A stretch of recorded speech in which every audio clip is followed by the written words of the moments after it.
Okay guys, so like in the last one we had looked at plant, right? Part of our animal kingdom which contributes a lot to the biodiversity around us, and now we are going to look into animalia. Okay, तो animalia के अंदर basically जो है वो organisms आते हैं जो कि यूकैरियोटिक हैं, मल्टीसेलुलर हैं, हेट्रोट्रॉफिक हैं। ओके, और साथ साथ जो है इनके सेल्स जो होते हैं उनमें सेल वॉल्स नहीं होते हैं। ज़्यादातर जो एनिमल्स हैं वो मोबाइल भी हैं, मतलब मूव कर सकते हैं, और इनके बीच का जो क्लासिफिकेशन है वो extent, type of body design और डिफ्रेंशिएशन, इन आधार पर जो है इनको फर्दर क्लासिफाई किया गया है। तो सबसे पहला जो है जो कैटेगरी हम देखते हैं दैट इज़ पॉडीफेरा। अब पॉडीफेरा का मतलब हो गया वो ऑर्गेनिजम्स जिनमें होल होते हैं। ओके, तो ये जो है नॉन मोबाइल एनिमल्स हैं जो कि किसी सॉलिड सपोर्ट के साथ चिपके रहते हैं, और फिर जो है इनके बॉडी पर जो है छेद होते हैं, पोर्स होते हैं पूरे बॉडी पर। इससे जो है कैनाल सिस्टम डेवलप होता है जो कि water circulation through out the body जो है फैसिलिटेट करवाता है, जिसके रास्ते से फूड और ऑक्सीजन जो है वो इनके पास आता है। ये एनिमल्स जो होते हैं ये बाहर से जो है बहुत ही हार्ड लेयर या स्केलेटन से कवर्ड होते हैं, और जो बॉडी डिज़ाइन है इसमें जो है मिनिमल डिफ्रेंशिएशन होता है, या फिर टिश्यू बेसिस पर डिवीजन जो होता है वो मिनिमल होता है। ये जो है कॉमनली इनको स्पंजेज कहते हैं, और ये जो है मरीन हैबिटेट्स में जो है काफ़ी ज़्यादा पाए जाते हैं। इनके एग्जांपल्स हो गए जैसे कि यूप्लिक्टेला, साइकॉन, स्पॉन्जिला। तो ये सब जो है एग्जांपल्स हो गए पॉडीफेरा कैटेगरी के एनिमल्स की। खासियत क्या हो गई इनकी कि इनका जो है परफोरेटेड या छेद वाला जो है इनका स्ट्रक्चर या डिज़ाइन हो गया, राइट। ये बाहर से जो है हार्ड आउटसाइड लेयर या स्केलेटन से कवर्ड होते हैं। ये जो परफोरेटेड या होल वाला सिस्टम जो होता है वो एक कैनाल सिस्टम डेवलप करता है, जिसमें वजह से वाटर सर्कुलेशन जो होता है उसके थ्रू इनको फूड और ऑक्सीजन जो है वो मिल जाता है, राइट। तो ये इनकी खासियत हो गई। सेकेंड जो कैटेगरी हो जाती है यहाँ पर that is of like Cnidaria या फिर कोएलेंटेराटा। ओके, ये एनिमल्स हैं, ये वो एनिमल्स हैं जो कि पानी में रहते हैं। Okay, these are animals living in water. Okay, and they have like more design differentiation than porifera guys. और यहाँ जो है बॉडी में कैविटी होती है। Okay, there is a cavity in the body. यहाँ पर बॉडी जो है वो कह सकते हो कि दो लेयर ऑफ सेल से बना होता है। एक जो होता है one makes up cells on the outside of the body, एक जो होता है वो बॉडी के बाहर सेल्स फॉर्म करता है, और दूसरा जो होता है वो बॉडी का इनर लाइनिंग तैयार करता है। अब इसमें से कुछ जो स्पीसीज होते हैं वो कॉलोनीज में रहते हैं जैसे कि कोरल्स वगैरह, जबकि बाकी दूसरे जो होते हैं वो सॉलिटरी में रहते हैं जैसे कि स्पैन या हाइड्रा, जेलीफिश, सी एनिमोन्स, ये सब कॉमन एग्जाम्पल्स हैं इनके। ओके, कोएलेंटेराटा का। ना इसके बाद जो है हमारे पास आता है प्लैटीहेलमिन्थ्स। ओके, नाउ दिस प्लैटीहेलमिन्थ्स जो हैं ये बॉडी ऑफ एनिमल्स जो है ये काफ़ी ज़्यादा compare to previous two groups, ये ग्रुप जो है काफ़ी ज़्यादा कॉम्प्लेक्सली डिज़ाइंड है। ओके, इनका बॉडी जो होता है वो बायलैटरली सिमेट्रिकल होता है, मतलब कि दोनों तरफ बॉडी का दोनों हिस्सा लेफ्ट राइट जो होगा वो बिल्कुल सिमेट्रिकल होगा, सेम डिज़ाइन होगा। इसमें जो है 3 लेयर्स ऑफ सेल्स होते हैं, इनमें सेल्स के जो है 3 लेयर्स होते हैं जिनसे कि डिफ्रेंशिएटेड टिश्यूज बन सकते हैं, और इसीलिए जो इस तरह के एनिमल्स जो हैं इनको ट्राइप्लोब्लास्टिक भी कहते हैं। तो इसकी वजह से क्या होता है कि जो इनसाइड और आउटसाइड की बॉडी लाइनिंग भी होती है, और इसके अलावा जो है कुछ ऑर्गन्स भी बन जाते हैं। तो यहाँ पर जो है कुछ हद तक टिश्यू फॉर्मेशन भी होता है, लेकिन यहाँ पर भी जो है कोई अगर ट्रू आप इंटरनल बॉडी कैविटी या कोलेमोन जो बोलोगे वो मौजूद नहीं होता है। ठीक है, मतलब यहाँ पर जो है अंदर कोई ऐसा जो है कैविटी या कोएलोम जो है नहीं फॉर्म होता है जिसके अंदर की वेल डेवलप्ड ऑर्गन्स जो है वो आ सके। तो मतलब अभी भी जो है proper specialised tissue formation, organ formation वो सब आपको नहीं मिलेगा इस लेवल पर। बॉडी जो है वो कह सकते हो कि टॉप टू बॉटम जो है फ्लैट रहता है, और इसलिए जो है इस तरह के एनिमल्स जो हैं इन्हें फ्लैट वर्म्स कहते हैं। अब या तो ये फ्री लिविंग हो सकते हैं या फिर पैरासाइट्स हो सकते हैं। तो जैसे फ्री लिविंग का एग्जांपल हो गया प्लेनेरियन, और पैरासिटिक एनिमल्स के एग्जांपल जैसे कि लिवर फ्लुक्स, इनके एग्जांपल्स हो गए। मतलब कि यहाँ पर आपको सर्टेन लेवल ऑफ कॉम्प्लेक्सिटी जो है वो मिलेगी compare to the previous two, लेकिन अभी भी जो है इतना ज़्यादा जो है आपको नहीं मिलेगा क्लासिफिकेशन, सॉरी इतना ज़्यादा आपको जो है इसमें कॉम्प्लेक्सिटी या कह सकते हो कि एडवांसमेंट नहीं मिलेगा कि प्रॉपरली एक ऐसी एक इनर कैविटी मौजूद हो जिसमें कि प्रॉपरली या वेल डेवलप्ड जो है ऑर्गन्स जो हैं वो एकोमोडेट हो सके। Then you have got like Nematoda.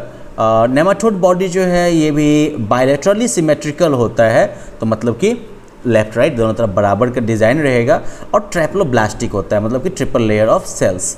लेकिन बॉडी जो होता है वो फ्लैट के जगह पर सिलिंड्रिकल होता है। इस बार यहाँ पर टिश्यूज होते हैं लेकिन कोई रियल ऑर्गन जो है आपको नहीं मिलेगा, ऑल्दो एक सॉर्ट ऑफ बॉडी कैविटी मौजूद होता है, जैसे कि स्यूडोकोलोम भी कहते हैं, नकली वाला है, मतलब रियल फंक्शन नहीं है। ये जो है काफ़ी फैमिलियर हैं पैरासिटिक वर्म्स के तौर पर, जो कि बीमारियां पैदा करते हैं, जैसे कि एलिफेंटियासिस या फैलेरिया क्रिएट करने वाले वर्म, या फिर इंटेस्टाइन में जो राउंड वर्म या पिन वर्म होते हैं, ये सारे इसके एग्जाम्पल हो गए। ओके, थोड़ा ज़्यादा जो है कह सकते हो कि डेवलप्ड तो हो गया, लेकिन फिर भी ऐसा कोई खास तरक्की आपको नहीं मिलेगा। Then you have got like Annelida. Annelid animals जो हैं ये भी बायलैटरिकली सिमेट्रिकल हैं, मतलब कि लेफ्ट राइट दोनों तरफ बैलेंस्ड होंगे, और ये भी ट्राइप्लोब्लास्टिक है, लेकिन एडिशनली इनके पास रियल बॉडी कैविटी होती है, और इसकी वजह से जो रियल ऑर्गन्स जो हैं वो बॉडी ऑर्गन के अंदर पैकेज्ड होते हैं। तो इस तरह से जो है एक्सटेंसिव ऑर्गन डिफ्रेंशिएशन आपको मिलेगा इस लेवल पर, और ये डिफ्रेंशिएशन जो है वो सेगमेंटल फैशन में होता है। ओके, जिसमें कि सेगमेंट्स जो होते हैं वो हेड से लेके टेल तक जो है लाइन बाय लाइन होते हैं। ये एनिमल्स जो होते हैं वो आपको डिफरेंट हैबिटेट्स में मिल सकते हैं, फ्रेश वाटर में, मरीन वाटर में, और साथ साथ ज़मीन पर भी। अर्थवर्म, लीचेस, ये सारे इसके एग्जाम्पल हैं। ओके, फिर आपके पास आ गया अब आर्थ्रोपोडा, और ये जो है शायद सबसे बड़ा ग्रुप है एनिमल्स का। ये एनिमल्स भी जो है बायलैटरली सिमेट्रिकल होते हैं और सेगमेंटेड होते हैं। यहाँ जो है एक ओपन सर्कुलेटरी सिस्टम होता है, तो इस तरह से क्या होता है कि ब्लड जो होता है वो वेल डिफाइंड ब्लड वेसल्स के थ्रू नहीं बहता है, जैसे कि हम इंसान या बहुत सारे जानवर में होता है। कोइलोमिक कैविटी जो है वो ब्लड से भरा होता है। इनके जो है जॉइंटेड लेग्स होते हैं, एंथ्रोपोड का मतलब हो गया जॉइंटेड लेग्स। कुछ फेमिलियर एग्जांपल हो गए जैसे कि prawn, butterflies, horse flies, spiders, scorpion, crabs, ये सारे इनके जो है एग्जाम्पल हो गए। अब इसके बाद जो है आपका आता है मॉलस्क। इस कैटेगरी में जो एनिमल्स होंगे, इस ग्रुप में जो एनिमल्स होंगे उनमें आपको जो फिर से बायलैटरल सिमेट्री मिलेगी। ओके, इनका जो कोइलोमिक कैविटी है वो घट जाता है काफ़ी कम आपको सेगमेंटेशन मिलेगा। एक इनका ओपन सर्कुलेटरी सिस्टम है, और एक्सक्रेशन के लिए किडनी जैसा एक ऑर्गन भी है। एक्सक्रेशन मतलब वेस्ट मटेरियल्स को बाहर निकालने के लिए। एक पैर होता है जो कि इधर उधर घूमने के लिए यूज होता है। इसके एग्जांपल्स हैं जैसे कि स्नेल्स, मसल्स, ओके, पाइला, ऑक्टोपस, ये सारे जो है आपके मोलस्का फैमिली के जो है एग्जांपल्स हो गए, इस फैमिली के मेंबर्स हैं ये। And then like you have got Echinodermata. Okay, Greek में एक्नोस का मतलब हो जाता है हेजहॉग, स्पाइन वाले जो मैमल्स होते हैं, और डर्मा का मतलब हो गया स्किन। तो मतलब ये जो है ऑर्गेनिजम्स हैं, मतलब कि स्किन है और स्पाइन है इनके पास, ये इस तरह के ऑर्गेनिजम्स हैं। ओके, ये एक्सक्लूसिवली जो है फ्री लिविंग मरीन एनिमल्स हैं, ये ट्रैप्लोब्लास्टिक हैं, और इनमें जो है कोइलोमिक कैविटी भी होती है। इसके अलावा जो है एक peculiar water driven tube system होता है इनमें, जो कि ये इधर उधर घूमने के लिए यूज करते हैं। इनमें जो है काफ़ी हार्ड कैल्शियम कार्बोनेट स्ट्रक्चर होता है, जिसका कि वो स्केलेटन के तौर पर यूज करते हैं, जैसे कि सी स्टार्स, सी अर्चिन्स, ये सारे जो है फिर इसके एग्जाम्पल हो गए। फिर आपके पास आता है प्रोटोकॉर्डाटा। ये animals again bilaterally symmetrical, triploblastic and having coelom. मतलब कि internal cavity in which organs could be held. इसके अलावा जो है ये बॉडी डिजाइन में एक नया फीचर भी जो है दिखाते हैं, दैट इज नोटोकॉर्ड, या फिर एटलीस्ट उनकी लाइफ में कुछ स्टेजेज में जो है ये बॉडी डिजाइन में ये फीचर जो है वो दिखता है। नोटोकॉर्ड का मतलब क्या हो गया कि एक लंबा सा जो है रॉड लाइक सपोर्ट स्ट्रक्चर होता है, कॉर्ड का मतलब हो गया स्ट्रिंग, जो कि एनिमल के बैक के अलोंग जो है चलता है, और जो कि इसके नर्वस टिश्यूज को जो है इसके गट से, गट मतलब जैसे हमारे पेट वेट में जो कुछ भी है ऑर्गन या बाकी कंटेंट्स है वो सबसे अलग करते हुए। तो ये जो है बेसिकली ये जो है एक स्पेस प्लेस भी प्रोवाइड करता है मसल्स को, मसल्स के अटैचमेंट के लिए, जैसे कि मूवमेंट में आसानी होती है। तो प्रोटोकॉर्डेट्स जो होते हैं इनके पास जो है प्रॉपर कह सकते हो कि सारे स्टेजेज में, इनके लाइफ के सारे स्टेजेज में जो है ये प्रॉपर नोटोकॉर्ड नहीं मौजूद रहता है, लेकिन कुछ ना कुछ हिस्से में ये मौजूद रहता है। और प्रोटोकॉर्डेट्स जो है वो मरीन एनिमल्स हैं, जैसे कि बोलेनोग्लॉसस, हर्मेनिया या फिर एम्फियोक्सस, ये सारे जो है इसके एग्जाम्पल हो गए। Okay, you can just look at its design and everything. Okay. तो मतलब कह सकते हो कि एक जो है आपको वर्टेब्रेट के पहले का ये स्टेज हो गया जहाँ पर कि एटलीस्ट एक जो है बोन स्ट्रक्चर जो है वो मौजूद है, जो कि नर्वस सिस्टम को जो है बाकी बॉडी से सेपरेट करता है, प्रोटेक्ट करता है। Now you have got after that like Vertebrata. तो ये जो एनिमल्स हैं इनके पास जो है ट्रू वर्टेब्रल कॉल्यूम होता है, इसके अलावा इनका जो है इंटरनल स्केलेटन होता है। तो इसकी वजह से क्या होता है कि मसल अटैचमेंट पॉइंट जो होता है वो बिल्कुल जो है कम्प्लीटली डिस्ट्रीब्यूटेड होता है, राइट, और जो कि मूवमेंट के लिए यूज होता है। अब वर्टेब्रेट्स जो हैं ये बायोलेट्रिकली सिमेट्रिकल होंगे, ट्रैप्लोब्लास्टिक होंगे मतलब triple layers of cells, coelomic होंगे मतलब कि इंटरनल कैविटी अवेलेबल होगी, इसमें के ऑर्गन्स रह सकते हैं, सेगमेंटेड मतलब कि ये ऑर्गन्स जो होंगे वो प्रॉपरली अपने जगह के फंक्शन के हिसाब से जो है ये लाइन से रहेंगे, मुंह से लेके जो है पूंछ तक। और साथ ही साथ जो है बॉडी टिश्यूज में जो है आपको कॉम्प्लेक्स डिफ्रेंशिएशन मिलेगा, ठीक है, बॉडी टिश्यूज और ऑर्गन्स में जो है आपको कॉम्प्लेक्स डिफ्रेंशिएशन मिलेगा। अब जितने भी कॉर्डेट्स होते हैं इनमें ये कुछ आपको जो है फॉलोइंग फीचर्स मिलेंगे। पहली बात नोटोकॉर्ड, फिर डॉर्सल नर्व कॉर्ड, सब जो है ट्रैप्लोब्लास्टिक होंगे, सब में जो है पेयर्ड गिल पाउचेज होंगे और सब जो है कोइलोमेट है। ओके, अब वर्टेब्रेट्स जो हैं इनको फिर फर्दर 6 क्लासेज में बांटा जाता है। Wow, that's something. साइक्लोस्टोमेटा, तो साइक्लोस्टोम्स जो हैं ये जॉलेस वर्टेब्रेट्स हो गए। ओके, तो इनका जो है इलोंगेटेड मतलब काफ़ी लंबा जो है ईल का जैसा बॉडी होगा, गोल मटोल इनका मुंह होगा और स्किन जो है काफ़ी चिकना चिपचिपा स्लाइमी होगा, और ये जो है स्केललेस होंगे मतलब कि इनके ऊपर जो है वो जैसे कि नॉर्मल फिश, रेहू वगैरह के ऊपर आप स्केल्स देखते हो तो वो स्केल्स नहीं होंगे। तो ये जो है एक्टोपैरासाइट्स हैं या फिर बोरर्स ऑफ अदर वर्टेब्रेट्स हैं। इनके एग्जांपल में हो गए जैसे कि पेट्रोमाइजोन या फिर माइक्सिन, ये सारे इसके एग्जांपल हो गए।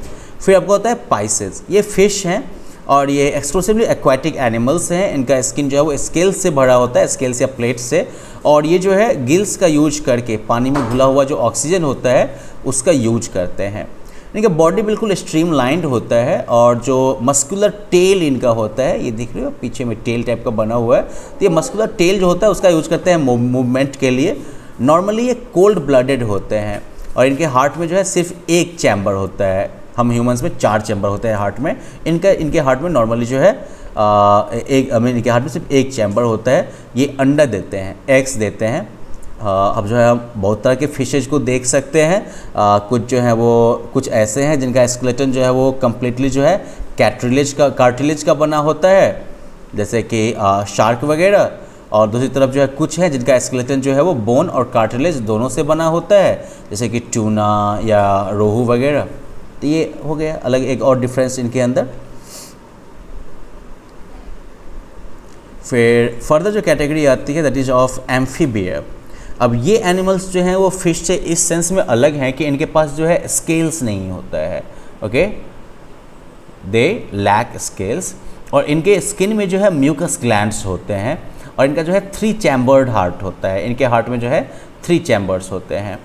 तो रेस्पिरेशन जो होता है वो या तो गिल्स के थ्रू होता है या फिर लंग्स के थ्रू होता है। ये अंडा देते हैं, ये आपको जो है पानी में भी मिलेंगे और ज़मीन पे भी मिलेंगे। तो एग्जांपल जैसे कि फ्रॉग, टोड, सैलमेंडर, ये सारे जो है एग्जांपल आपके हो गए एम्फीबिया के।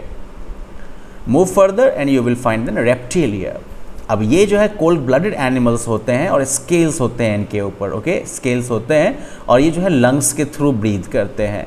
अब इनमें से ज़्यादातर जो होते हैं उनके 3 चैम्बर्ड हार्ट होते हैं, लेकिन हाँ क्रोकोडाइल जो है इसका 4 हार्ट, इसके पास 4 हार्ट चैम्बर्स होते हैं।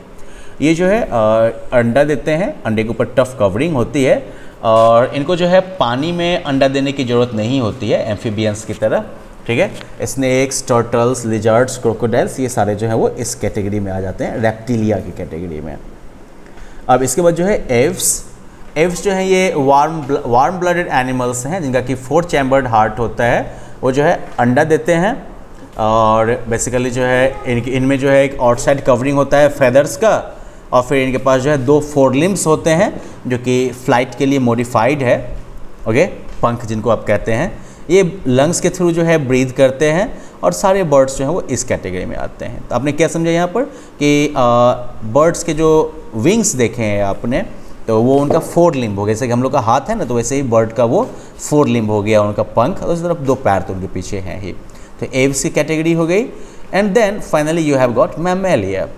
मैमेलिया जो है ये वार्म ब्लडेड एनिमल्स हैं जिनका कि 4 चैम्बर्ड हार्ट होता है और इसके अलावा जो है इनके पास मैमरी ग्लैंड्स होता है। मैमरी ग्लैंड्स जिससे कि मिल्क ये प्रोड्यूस कर सकते हैं और अपने बच्चों को जो है नॉरिशमेंट दे सकते हैं। इनका स्किन जो होता है इनके स्किन पे बाल होता है। इसके अलावा जो है इनके स्किन में स्वेट और ऑयल ग्लैंड्स आपको मिलेंगे। अब ज़्यादातर जो है मैमल्स जो हैं जो हम लोग को फैमिलियर हैं वो जो है अपना बच्चा पैदा करते हैं, लेकिन कुछ हैं इनमें जो कि अंडा भी देते हैं, जैसे कि प्लैटिपस, एकिडना, ठीक है। और कुछ जैसे कि कैंगरू वगैरह जो हैं वो बच्चे तो पैदा करते हैं लेकिन काफ़ी पुअरली डेवलप्ड बच्चा पैदा करते हैं जिसको काफ़ी दिनों तक संभाल के रखने की ज़रूरत पड़ती है। तो इस तरह से जो है ये जो scheme of classification of animals है वो फिर फिगर 7.27 में यहाँ पर हम देखेंगे अब, ओके। तो यहाँ पर जो है आप जो है इस क्लासिफिकेशन के आधार पर यहाँ पर जो है इन क्वेश्चंस का आंसर कर सकते हैं after like quick revision of everything. Now animals में जो है सेलुलर लेवल ऑफ ऑर्गेनाइजेशन के आधार पर जो है पोडिफेरा हो गया। टिश्यू लेवल पर ऑर्गेनाइजेशन की जब हम बात करते हैं तो इसमें जो है कोई बॉडी कैविटी जो है एपिडर्मिस से लेके गैस्ट्रोडर्मिस के बीच में नहीं मौजूद होगा, तो उसके आधार पर जो है आपका हो गया कोइलेंटेराटा, फ्लैटी हेलमिंथिस। फिर जो है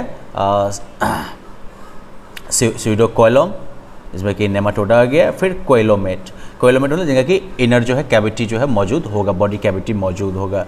इसमें जो है फिर मेसोडर्मल सेल्स, ठीक है, from a single cell during growth of embryo, इसके अंदर आपका आ गया एनालिडा, मोलस्का, आर्थ्रोपोडा। इधर जो है coelom form from pouches pinched off from the endoderm. तो कोई नोटोकॉर्ड नहीं होगा, मतलब कि कह सकते हो कि बेसिकली अब जो है स्पाइनल कॉर्ड स्पाइन टाइप के सिस्टम का जो है बिल्कुल एब्सेंस होगा। तो इसमें आपका आ गया एकिनोडर्माटा। नोटोकॉर्ड अगर प्रेजेंट रहा तो इसके अंदर आपका आ गया कॉर्डाटा में जो है क्या होगा कि नोटोकॉर्ड जो है प्रेजेंट रहता है लार्वल फॉर्म में, लेकिन बहुत ही रूडिमेंट्री होता है, तो ये आपका हो गया प्रोटोकॉर्डाटा। दूसरी तरफ नोटोकॉर्ड जो है वो वर्टेब्रल कॉलम के द्वारा जो है अगर रिप्लेस कर दिया गया तो वो हो गया आपका वर्टेब्राटा। तो प्रोटोकॉर्डाटा पर बात खत्म होगी। वर्टेब्राटा जो है फिर इसके अंदर जो है 6 क्लासिफिकेशन आपको मिल जाएगा। Jawless, eel like, circular mouth, scaleless, slimy skin, okay, Cyclostomata. Exoskeleton जो है स्केल्स का मौजूद है। एंडोस्केलेटन बोन और कार्टिलेज का मौजूद है और ये गिल्स के थ्रू सांस लेते हैं। चलिए पाइसेस, फिश, गिल्स जो है लार्वा स्टेज में गिल्स मौजूद होता है और फिर ज़्यादातर एडल्ट्स में लंग्स मौजूद होता है। स्किन जो है स्लाइमी होता है, राइट, और इनके पास जो है वो म्यूकस मेम्ब्रेन जो है मौजूद होता है स्किन के नीचे। Amphibia, right. इसके अंदर मेढक वेढक टोड वगैरह सब आ गया। फिर जो है एक्सोस्केलेटन स्केल्स का है, ये जो है वाटर के बाहर जो है एग्स देते हैं। रेप्टिलिया, इसके अंदर आपका स्नेक हो गया, टर्टल हो गया, ये सब आपके अंदर इसमें आ गया। फिर आपका एक्सोस्केलेटन ऑफ फेदर्स, इनका एक्सोस्केलेटन जो होता है वो फेदर्स का होता है। ये पानी के बाहर जो है अंडा देते हैं, उड़ सकते हैं, एव्स, सारे बर्ड्स आपके इसके अंदर आ गए। और फिर जो है एक्सोस्केलेटन जो है वो हेयरी होगा, एक्सटर्नल कान जो होंगे वो बाहर होंगे, और ये मोस्टली जो है वो बच्चे पैदा करते हैं, राइट। तो इसमें आपका आ गया मैमेलिया। तो ये जो है क्लासिफिकेशन ऑफ एनिमल्स हो गया। अब आगे हम बात करेंगे nomenclature of these animals, okay. तो नोमेनक्लेचर मतलब कि नामकरण होता है कि आखिरकार इनका नाम वगैरह कैसे रखा जाता है, ओके। तो आई मीन बेसिकली कह सकते हो कि लोग जो है वो डिफरेंट लैंग्वेजेस में जो लोग डिफरेंट लैंग्वेजेस का यूज करते हैं, तो उनके लिए जो है सेम ऑर्गेनिज्म के बारे में बात करना मुश्किल हो जाएगा, राइट। क्योंकि मान लो कि किसी एक एनिमल को, मान लो हमारे यहाँ जो है कुकुर कहते हैं, दूसरी जगह पर उसको जो है कुत्ता बोलेंगे, बट इंग्लिश में उसको डॉगी कहते हैं। तब भाई अब अगर कोई ऐसा आदमी जो कि तीनों लैंग्वेज नहीं पता हो, तो फिर उसके साथ आई मीन 3 अलग अलग लोग हों जो कि अलग अलग नाम से अगर इसी डॉगी को जानते होंगे, तो उनके बीच में लेकिन वो बात करना काफ़ी मुश्किल हो जाएगा। तो इस प्रॉब्लम को रिजॉल्व करने के लिए जो है एक एग्रीमेंट किया गया कि साइंटिफिक नेम ढूंढा जाएगा ऑर्गेनिजम्स का। जिस तरह से केमिकल सिंबल्स और फार्मूला वगैरह का जो है एक सिस्टम तैयार किया गया ना, उसी तरह से नामकरण के लिए भी एक साइंटिफिक मेथड चुना जाएगा। तो साइंटिफिक नेम जो होता है ऑर्गेनिज्म का वो यूनिक होता है, और वो जो है इसको दुनिया में कहीं भी पहचानने के लिए यूज होता है। और अभी जो नेमिंग या नोमेनक्लेचर के लिए जो सिस्टम हम यूज करते हैं, ये जो है कैरोलस लिनियस ने जो है 18th सेंचुरी में इंट्रोड्यूस किया था। जो साइंटिफिक नेम जो होता है किसी ऑर्गेनिज्म का, वो जो है क्लासिफिकेशन प्रोसेस का जो है रिजल्ट होता है। तो जिसमें कि उसको जो है उन ऑर्गेनिजम्स के साथ रखा जाता है जिससे ये काफ़ी क्लोज दिखता है। लेकिन हम स्पीसीज़ का नाम कब रखते हैं? तो वेल जब हम स्पीसीज़ का नाम रखते हैं तो उस समय जो है हम पूरे जो हायरार्की ऑफ ग्रुप जो है जिसका ये हिस्सा है, उसके आधार पर जो है हम उसको नहीं रखते हैं। इसके बदले हम क्या करते हैं, तो जो जेनस या उस पर्टिकुलर ऑर्गेनिज्म का जो स्पीसीज है, बस उसका नामकरण करते हैं। तो दुनिया भर में जो है ये माना गया है कि ये नाम जो होंगे ये लैटिन फॉर्म्स में यूज होंगे, और कुछ कन्वेंशंस जो है उनको फॉलो करना पड़ता है ये नाम लिखते वक्त। पहली बात कि जेनस जो होगा वो कैपिटल लेटर से शुरू होगा, स्पीसीज़ का नाम जो होगा वो स्मॉल लेटर से शुरू होगा। जब प्रिंट किया जाएगा तो साइंटिफिक नाम जो है वो इटैलिक्स में दिया जाएगा। जब हाथ से लिखा जाएगा तो जेनस का नाम जो होगा और स्पीसीज़ का नाम जो होगा, इसको आप अलग अलग जो है अंडरलाइन कर दीजिएगा। ठीक है, तो well that is the nomenclature process. We can have like more discussion about it in the class. तो अभी तक हम लोगों ने क्या सीखा? पहली बात ये है कि डाइवर्सिटी ऑफ लाइफ फॉर्म्स को एक्सप्लोर करने में क्लासिफिकेशन जो है वो हेल्प करता है। मेजर कैरेक्टरिस्टिक्स कह सकते हो कि ऑर्गेनिजम्स के क्लासिफिकेशन के लिए जो मेजर कैरेक्टरिस्टिक्स हैं वो क्या क्या हैं? पहली बात कि या वो प्रोकैरियोट हैं या यूकैरियोटिक सेल्स हैं, या फिर सेल्स जो हैं वो अकेले एग्जिस्ट करते हैं, या फिर वो मल्टी सेलुलर और कॉम्प्लेक्स ऑर्गेनिजम्स में जो है ऑर्गेनाइज हो चुके हैं। सेल जो है उनके अंदर सेल वॉल है, या फिर वो जो है और वो खुद अपना खाना बनाते हैं या फिर नहीं। सारे लिविंग ऑर्गेनिज्म जो हैं वो इसके बेसिस पर 5 किंगडम में बांटे गए हैं: मोनेरा, प्रोटिस्टा, फंजाई, प्लांटे और एनिमेलिया। क्लासिफिकेशन जो है लाइफ फॉर्म्स का वो उनके इवोल्यूशन से रिलेटेड है। प्लांटे और एनिमेलिया जो है इनको फर्दर जो है डिवाइड किया गया है, ठीक है, उनके बॉडी ऑर्गेनाइजेशन के इंक्रीजिंग कॉम्प्लेक्सिटी के आधार पर। प्लांट्स जो है इनको 5 ग्रुप्स में डिवाइड किया गया है: thallophytes, bryophytes, pteridophytes, gymnosperms and angiosperms, जिसमें कि ये लास्ट तो जो है वो सीड के प्रेजेंस के बेसिस पर है, और ये जो है वो उनके कह सकते हो कि इनर स्ट्रक्चर के बेसिस पर है, ओके, प्लांट पार्ट्स के डेवलपमेंट के बेसिस पर। एनिमल जो है इनको 10 ग्रुप्स में आप बांट सकते हैं: पोरीफेरा, कोइलेंटेराटा, फलाना चिलाना पूरा तक। वर्टेब्रेट की बात करोगे तो फिर इसका फर्दर क्लासिफिकेशन होता है। जो बाइनोमियल नोमेनक्लेचर जो होता है, इससे क्या होता है कि जो वास्ट डाइवर्सिटी ऑफ लाइफ है हमारे आसपास में, इसके नामकरण के लिए, इसके पहचान के लिए एक यूनिफॉर्म तरीका बनता है। बाइनोमियल नोमेनक्लेचर में जो है 2 वर्ड होता है, एक जो है जॉनरिक नेम हो गया और एक जो है स्पेसिफिक नेम हो गया, genus and then species. So well, that was it in this chapter. You guys can like complete the exercises at the end of it, and well, that should be all. Bye bye.